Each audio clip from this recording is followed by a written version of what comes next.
요한복음 1장 1절에서 5절 또 9절에서 14절까지 말씀이 되겠습니다. 우리 신약 성경의 142쪽에 있는 말씀입니다. 요한복음 1장 1절에서 5절 그리고 건너뛰어서 9절에서 14절까지 말씀을 제가 봉독하겠습니다. 태초에 말씀이 계시니라. 이 말씀이 하나님과 함께 계셨으니 이 말씀은 곧 하나님이시니라.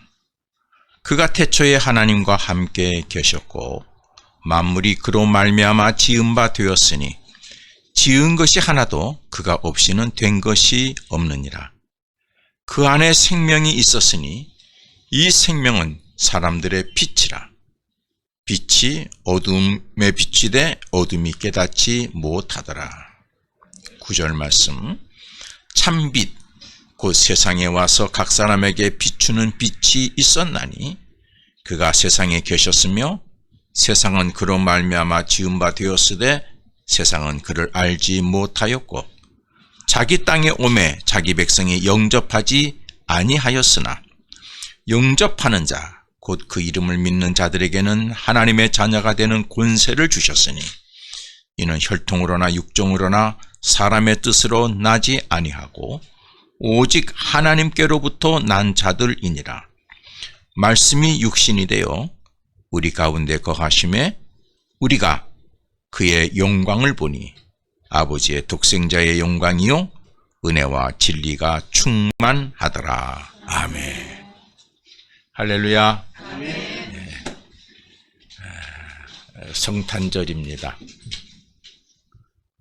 참 이제 근 2년 가까이 지금 코로나19 바이러스로 인해서 만남도 제한되어 있고 또 기쁨도 나누지 못하고 또 여러 가지 경제도 어려운 이때에 정말 우리 기독교가 많은 사람들에게 성탄의 기쁨을 어떻게 전할까 과제라고 생각합니다.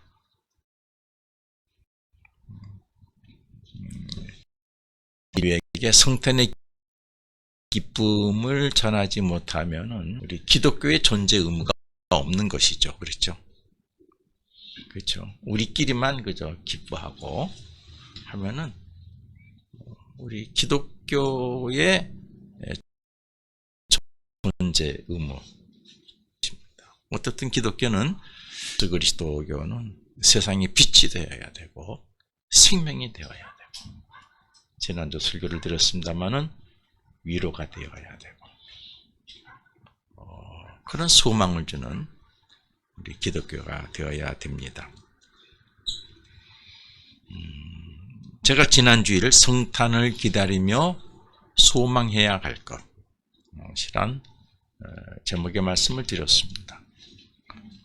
어린아이가 성탄절이 되면 기다리는 것이 있듯이 적어도 우리 그리스도인은 성탄이라고 하는 이 메시지 앞에 성탄이라고 하는 이 사건 앞에 그리스도는 기다려야 되는 것이 있습니다.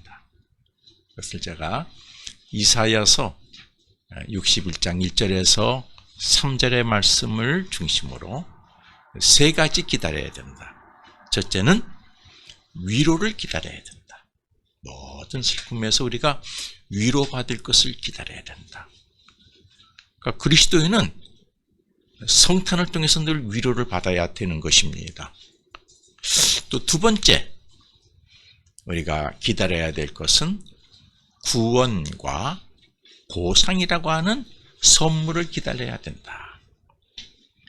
그저 위로만으로 끝나는 것이 아니라 위로해 주시고 위로받을 수 있는 위로받아야 될 상황에서 우리를 건져내 주시고 회복시켜 주시고 그리고 보상해 주시는, 어떻게 우리를 고통 속에 있게 한 그들을 하나님이 대적해 주시고, 우리가 의롭게 살았지만은 우리가 고통에 빠지게 된 상황, 그것을 하나님이 보상해 주시고, 그런 선물을 기다려야 된다.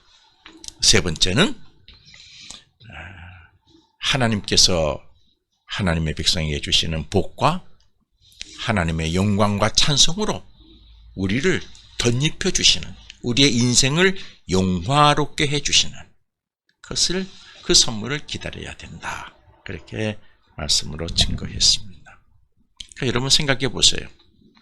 정말 성탄을 맞이하는 자에게는 이러한 선물과 축복이 있는 것입니다.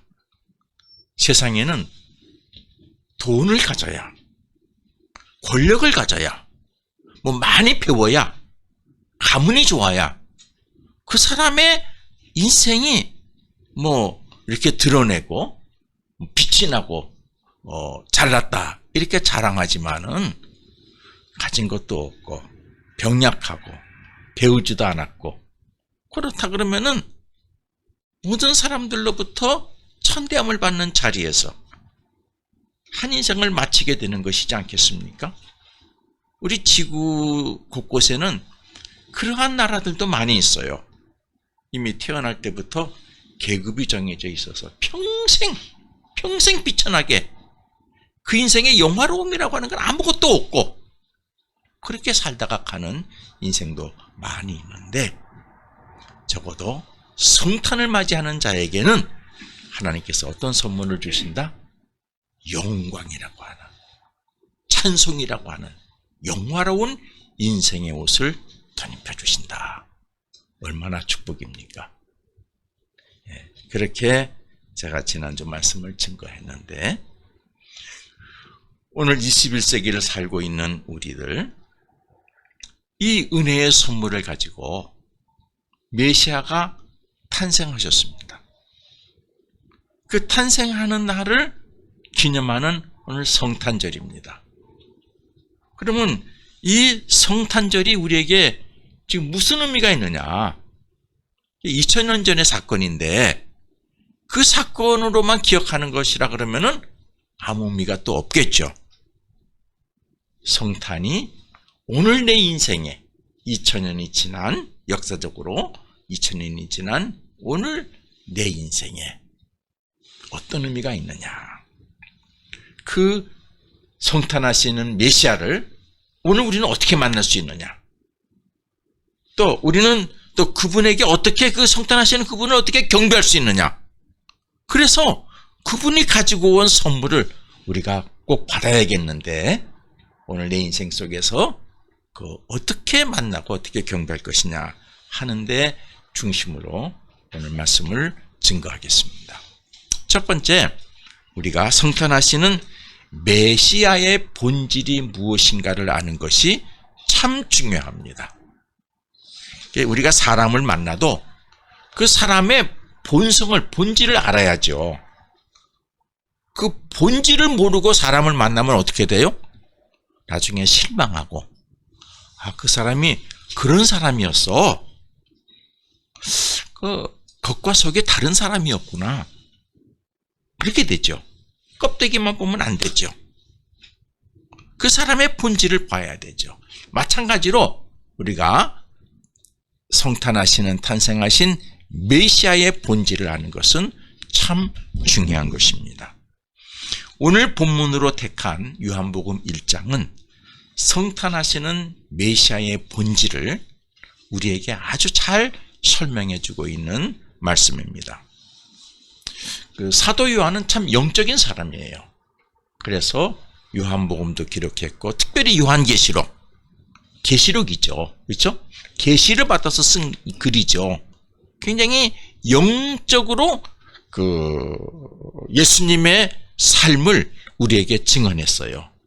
그래서 예수님의 탄생을 영적으로 우리에게 증거해 준 말씀이 요한복음 1장에 있습니다. 오늘 본문의 말씀을 좀 요약해 보면, 여러분 1절과 2절을 한번 보세요. 보게 되면은 이것은 무슨 내용이냐 그러면은 하나님의 말씀은 곧 하나님이시다. 그랬죠? 그리고 그 하나님과 이 말씀은 본질적으로 같은 것이다 하는 것이 1절, 2절의 내용이죠. 두 번째로 3절을 보세요. 이 3절은 어떻게 됐습니까? 만물이 그로 말미암아 지은 바 되었으나 이렇게 돼 있어요. 하나님과 말씀은 동일시했죠. 그런데 이 모든 것이 지은 바 된 것은 하나님으로 말씀으로 지은 바 되었다. 이렇게 된 것이죠. 말씀으로 지은 바 되었고 말씀으로 지은 바 된 것이 되지 않은 것은 하나도 없다. 다 말씀으로 지은 바 되었다. 그랬습니다. 이게 두 번째 내용이죠. 세 번째는 그 말씀 안에는 뭐가 있어요? 4절 5절에 그 말씀 안에는 생명이 있고 이것은 또 사람들에게 빛이 되고 이 빛이 비치는데 어떤 사람은 이 빛을 잘 깨닫지 못하는 사람도 있다. 핵심은 뭐예요? 이 말씀 속에는 생명이 있고 빛이 있다 하는 것이죠. 그 다음에 이제 9절로 넘어와서 9절에서 11절 내용을 보시면은 하나님이 참 빛이 되는 사람을 보냈다. 빛이 되는 빛이 있었다. 빛을 보냈다 그랬어요.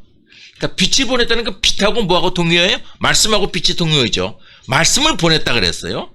말씀을 보냈는데 그래서 그가 세상에 존재했는데 세상은 그를 잘 알지 못했다. 알아보지 못했다 하는 얘기가 9절에서 11절까지죠. 그런데 여기서 이제 9절에서 11절 보면은 말씀이 빛으로 왔다. 근데 빛이 보이는 존재로 표현되고 있죠. 여기가 자기 땅에 오매 자기 백성이 영접하지 아니했다. 보이는 존재라고 되어 있어요. 그럼 그 보이는 존재에 대한 설명이 그 다음에 나오죠. 여러분 13절 보세요. 이는 혈통으로나 육적으로나 사람의 뜻으로 나지 아니하고 하나님께로부터 난 자. 그런 설명이 있어요. 그러니까 또 이제 우리가 12절 13절에서 보게 되면은 하나님께서 그 빛을 사람에게 보냈는데 그 빛을 영접하는 자에게는 어떤 권세를 주신다고요? 자녀가 되는 권세를 주시고 그리고 뿐만 아니라 어떤 존재가 되게 해주신다? 하나님으로부터 난 존재로 인정해 주시고 하나님으로부터 난 존재로 인정해 주신다는 뜻이 무슨 뜻이에요? 그를 통해서 하나님의 것을 이 세상에서 나타내 보이고 실천할 수 있는 존재가 되게 한다. 그렇죠? 지금 우리 대선 정국 아닙니까? 다음 정부에 내가 뭐 한 자리 해먹을까 하는 사람은 누구한테 가겠어요? 후보자한테 가겠죠. 예? 그래서 거기서 뭐 하나 맡으면은 열심히 내가 수고하고 봉사했는데 이분이 대통령이 되면은 나중에 장관이라도 하나 아니면 어떤 그거와 관련된 큰 기관의 책임자로 나를 보내주겠지. 그런 표현이 뭐냐 그러면은 예? 하나님께로부터 난 존재. 그러니까 대통령 후보로부터 있는 존재란 말씀이죠. 그러니까 그렇게 되기 위해서 찾아가는 거 아니에요? 그리고 열심히 뛰고 봉사하고 선전하고 그러지 않겠어요? 그런데 이 하나님이 보내주신 빛을 영접하는 자는 무엇이 되게 해주신다? 하나님으로부터 난 존재로 인정해 주신다. 그럼 뭐예요? 하나님께서 어떤 일을 이루실 때에 그를 거기에 자리에 앉혀서 그 일을 하게끔 하는 존재로 만들어 주신다. 그런 뜻이 되겠죠. 그렇죠? 예. 그 다음에 이제 오늘 핵심적인 말씀이 14절에 있습니다. 14절을 보세요. 말씀이 육신이 되어 우리 가운데 거하심에 우리가 그의 영광을 보니 아버지의 독생자의 영광이요 은혜와 진리가 충만하더라. 이게 굉장히 어려운 얘기예요. 자, 1절에는 말씀이 있었고, 말씀은 그 누구라고요? 하나님이고, 말씀 안에는 생명과 이 생명이 있었고 빛이 있었고, 그렇죠? 빛이 세상에 왔는데 이 빛을 영접하는 자는 하나님의 자녀가 되는 권세가 있고, 그리고 하나님으로부터 난 자로 인정해줘서 나중에 하나님의 큰 일을 이루실 때 그를 통해서 뭘 역사하신다 말씀하셨는데, 말씀이 육신이 되어 우리 가운데 거하신다. 말씀이 육신이 됐다 이거예요. 그게 누구예요? 예수 그리스도. 이거를 가리켜서 우리가 성육신이라 그럽니다. 우리 그 신학적으로 말할 때 성육신, 영어로 incarnation, 성육화되었다. 그래서 여러분, 탄생하신 메시아는, 메시아의 본질은 뭐예요? 하나님의 말씀. 그러니까 예수님에게서, 탄생하신 메시아이신 그리스도이신 예수님에게서 뭘 봐야 돼요? 말씀을 봐야 돼요. 그런데 그 예언서에 보게 되면은 이런 얘기했어요. 그분이 메시아라고 오는데 보기에는 겉으로 별별 일이 없대요. 예? 별별 일이 없고 잘생기지도 못했고 다른 사람한테 뭐 이렇게 세상적으로 인정도 못 받고 그런 존재래요. 그러니까 사람들이 그를 어떻게 겉으로만 보면은 인정을 안 해줘. 우습게 생각해. 그런데 그 안에는 뭐가 있어요? 말씀이 있어. 말씀이. 그러니까 우리가 예수님을 볼 때 뭘 봐야 돼요? 겉모습을 보는 것이 아니라 그 안에 계시는 말씀을 봐야 돼. 아시겠습니까? 그러니까 메시아의 본질은 무엇이다? 말씀이다. 메시아는 하나님의 말씀이다. 그러므로 메시아에게는 창조의 권능이 있고 세상의 참빛이고, 그래서 성경에 뭐라 그랬어요? 인간의 몸으로 왔는데 하나님의 아들로 와서 독생자의 영광이고 그 안에는 하나님의 은혜와 진리가 가득 담겨져 있다. 그래서 말씀을 받으면은 우리는 뭘 할 수 있어요? 하나님의 은혜를 받는 길, 하나님의 은혜가 무엇인지, 진리가 무엇인지 알 수 있다는 말씀이죠. 예수님도 그런 말씀하셨어요. 요한복음 14장에 6절에 나는 길이요, 나는 진리요, 또 뭐라 그랬어요? 나는 생명이요. 이게 모르는 사람은 무슨 뜻인지 잘 몰라요. 그런데 요한복음 1장을 읽고 그 말씀을 들으면 이해가 돼요. 아시겠습니까? 자, 그러면은 성경에서는 메시아가 2000년 전에 탄생하셨다 그러셨죠. 베들레헴에서. 그렇죠.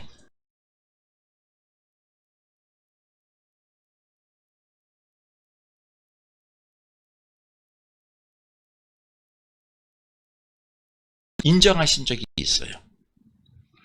여러분 기억하실지 모르겠지만은 마태복음 16장을 보게 되면은 예수님이 물어요, 제자들에게. 사람들이 나를 누구라 그러냐? 너 선생이요, 뭐 잘난 사람이요, 선지자요, 그렇게 생각합니다. 그래, 그러면 너희는 나를 어떻게 생각하느냐? 그러니까 베드로가 주는 그리스도시요 라고 얘기했어요. 그렇죠? 그러니까 예수님이 그래, 맞다, 하나님이 알게 한 거다. 이게 그리스도라고 하는 것이 메시아예요. 히라보로 그리스도고 히브리어로는 메시아예요. 우리나라 말로는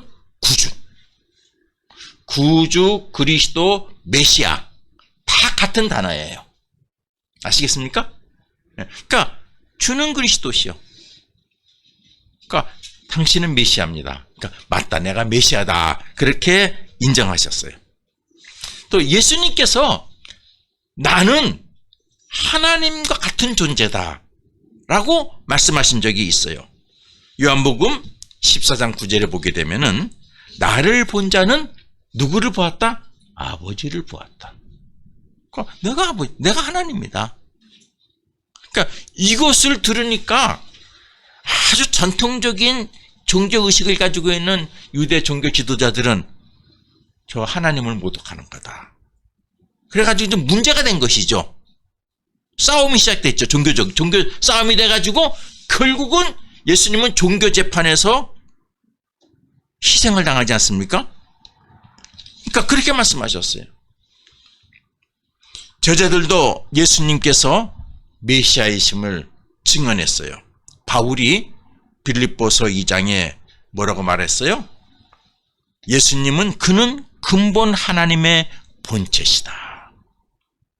그렇지만은 이 세상에 인간으로 오셔서 말씀의 육신의 몸으로 입고 오셔서 하나님이신데 하나님의 폼 잡지 아니하고 정말 우리들과 같이 뒹구시면서 그렇게 삶을 사셨다. 그렇게 했어요. 히브리서에도 보게 되면 히브리서 1장 3절에 히브리서를 기록한 그 믿음의 형제가 예수님은 하나님의 영광의 광채시고 그의 본체의 형상이다. 그렇게 얘기를 했어요. 예수님은 하나님이시다. 하나님과 동등된 분이시다. 그렇게 말씀해요. 예수님은 메시아로서 하나님이십니다. 하나님은 말씀이라 그랬죠? 말씀이 육신으로 입고 오신 분이 누구요? 그리스도 메시아. 자, 그러면은 결론으로 들어가겠습니다. 메시아 탄생의 핵심이 본질이 뭐라 그랬어요? 하나님의 말씀. 말씀이 우리 가운데 거하시는 것이 메시아의 탄생이죠? 여러분, 비록 우리가 베들레헴, 제가 성지순례 때 베들레헴은 못 가봤어요. 베들레헴은 그때 가지 못하는 상황이라 못 가봤는데, 지금 우리가 베들레헴에서 예수님 탄생을 역사적으로 육안으로 보지는 못하지만은 메시아의 본질이 말씀이라 그랬죠. 말씀이 내 심령에 새롭게 탄생하실 때, 오실 때, 그건 성탄이죠. 그렇죠? 예수님은 만났지만은 그분의 본질은 말씀을 받지 않으면은 비록 탄생하신 메시아의 껍데기는 봤어도 그분의 탄생을 내가 맞이하는 건 아니죠. 그렇죠? 그러니까 성탄절의 핵심은 뭐예요? 가장 중요한 것은 말씀을 영접하는 거예요. 하나님의 말씀을 영접하는 것이 그것이 진정한 성탄인 것입니다. 그러므로 우리가 매년 맞이하는 성탄절에 메시아 탄생을 기념하고 경배한다는 것은 내 심령 속에 하나님의 말씀을 믿음으로 영접하고 그 말씀 앞에 믿음으로 경배하고 엎드리는 것이죠. 그렇죠? 여러분, 말씀 앞에 엎드린다고 하는 이야기를 이해할 수 있겠어요? 하나님의 말씀이 나를 감동시켜서 내 과거의 모든 것들을 돌이켜보게 하시고 그래서 내가 눈물 나게 하시고 그 말씀 앞에 떨리게 하시고 그 말씀 앞에 내가 무릎 꿇고 아멘하고 순종하고 충성하겠다고 결단하는 것, 이게 엎드려 절하는 것이죠. 그렇죠? 이게 경배하는 것이죠.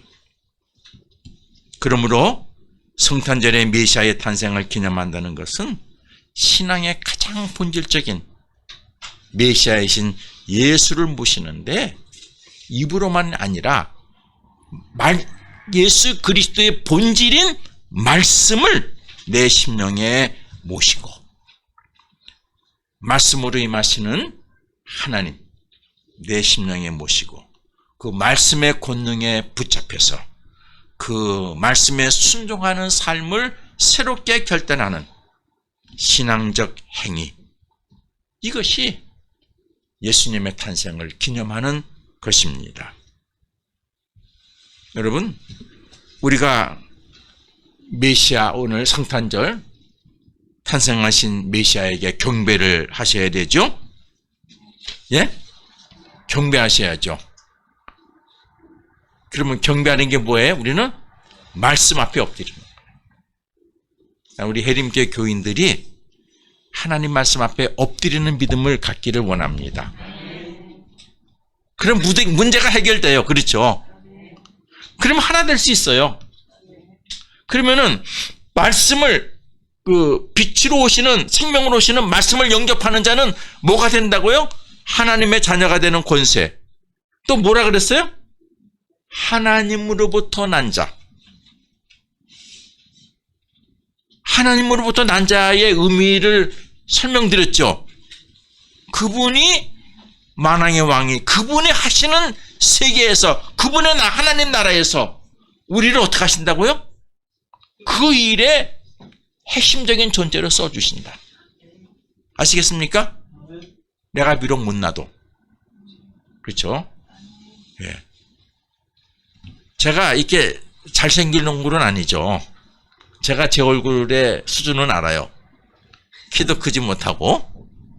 그러나 제가 하나님 말씀 앞에 복종하고 그분 앞에 무릎 꿇을 때 하나님께서는 나를 하나님으로부터 난 자로 삼아주시고 하나님이 계획하시는 그 일에 나를 써주신다는 말씀이죠. 난 가진 것 없어요. 그렇죠? 가진 것 없어도 하나님의 것으로 다 만들어주신다는 기적이요. 이게 기적이죠. 그러니까 그런 믿음으로 제가 해림교회를 목회하고 있습니다. 그래서 이제 지난 주간에 어느 권사님 한 분을 만났어요. 목사님 좀 만나요. 그래, 만나요. 그래요. 그래서 이제 자기는 몸이 조금 그러니까 교회는 못 나온다고 헌금을 성탄절인데 성탄절 헌금, 밀린 주정 헌금, 또 11조 이렇게 주시는 거예요. 그래요. 근데 왜 교회가 빨리 안 올라가요? 올라가요. 그래서 그래요. 하나님 앞에 물어보세요. 나도 심부름꾼이니까 주인에게 물어보세요. 빨리 하고 하면 되죠. 왜 써내가요? 건물 하나 지는데 얼마 정도 들 것 같아요? 그래요. 그 준비되어 있어요? 아니, 없대요. 그런데 뭐 이렇게 재촉을 해요? 그 돈을 내놓고 재촉하든지. 그렇죠? 아니잖아요. 꽃을 해도 그거 누가 갚아요, 그거를? 그러니까 하나님이 마련해서 주시려고 지금 작업을 하고 계시는데 우리가 믿음으로 기다려야지. 그렇죠? 예. 그 역사를 이루어 가실 때 하나님께로부터 난 자를 통해서 일하신다는 말씀이죠. 여러분이 어떤 큰 사업을 하는데 여러분으로부터 난 자를 통해서 그 일을 시키지. 저 사람한테 그 똘마니를 데려다 일 시키겠어요? 그런 일은 없잖아요. 그래, 안 그래요? 그런데 우리는 하나님의 일에 대해서 너무 쉽게 생각해요. 내가 하나님으로부터 난 자가 되기 위한 수고와 노력은 하지 않고 나는 세상으로부터 난 자의 모습을 가지고 있으면서 하나님의 일이 빨리 나를 통해서 이루어지기를 원하고 있어요. 될까요, 안 될까요? 결코 되는 일이 없어요. 여러분, 지금 우리 대통령 후보가 여러 명 나오셨어요. 예를 들어서 어느 한 분이 대통령이 됐다 그래요. 이분이 대통령이 됐다 그래요. 그런데 이분으로부터 난자를 갖다가 쓰는 게 아니라 여기서부터 난자를 데려다가 일 쓰겠어요? 그럼 일이 망쳐지는 거죠. 세상에서도 그런 일은 없어요. 하나님의 일이 이 땅에 속히 이루어지기를 원하시면은 우리 해림교회와 교우들이 하나님으로부터 난자가 되어야 되는 줄로 믿습니다. 그러기 위해서는 어떻게 해야 돼요? 성탄하시는 그분을 우리가 영접하고, 그분이 누구예요? 말씀이죠. 말씀을 우리가 영접하고 그분 앞에 경배할 때에 우리는 하나님으로부터 난 자가 되는 것이죠. 그러면 그 말씀이 우리에게 빛이 되고 생명이 되고 능력이 되고 그 말씀으로 모든 것을 창조해서 이뤄내고 그 안에 은혜와 진리가 충만하게 되는 것입니다. 그러니까 성탄이 시작이요. 아시겠습니까? 성탄이 시작. 그러니까 우리 2021년 이 성탄절 우리 교회와 여러분에게 탄생하시는 이 하나님 말씀 앞에 여러분 그분을 영접하시고 그분을 경배할 수 있는 믿음을 다시 회복하고 다지는 시간이 되기를 바랍니다. 그러면은 성탄절이 1년에 몇 번 있을 수 있어요? 예? 제일 그렇죠. 365번을 성탄절을 맞이하는 사람은 복 있는 사람이요. 그렇죠? 네. 그런데 왜 12월 25일로 딱 정해놨을까? 1년 가도 한 번도 생각 못하는 사람한테는 각인시키는 것이죠.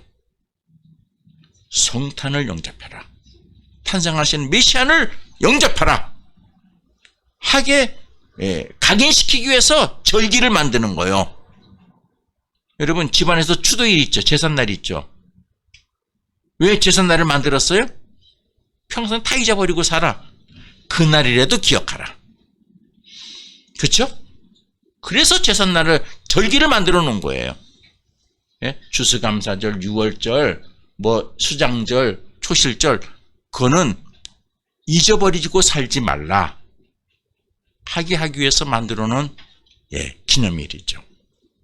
우리 교회와 여러분들에게는 매일매일이 성탄절이 되기를 바랍니다. 기도하겠습니다. 하나님, 이 세상의 빛으로 세일을 창조하게 하시기 위해서 하나님의 은혜와 진리가 충만케 하시기 위해서 탄생케 하시는 메시아, 그분의 본질이 말씀임을 듣게 하시니 감사합니다. 2021년 이때에 세계가 힘들어하고 수많은 사람이 고통 속에 있는 이때에 온 인류가 말씀을 영접하는 진정한 성탄이 있게 해 주시기를 원합니다. 그래서 이 땅에 빛으로 생명으로 진리로 은혜로 오시는 하나님 메시아를 우리가 영접함으로 하늘의 은혜를 입어 새 희망과 소망이 솟는 그런 역사가 있게 하여 주옵소서. 이 일에 해림교회와 교우들이 본이 되게 하여 주옵소서. 예수님 이름으로 기도합니다. 아멘.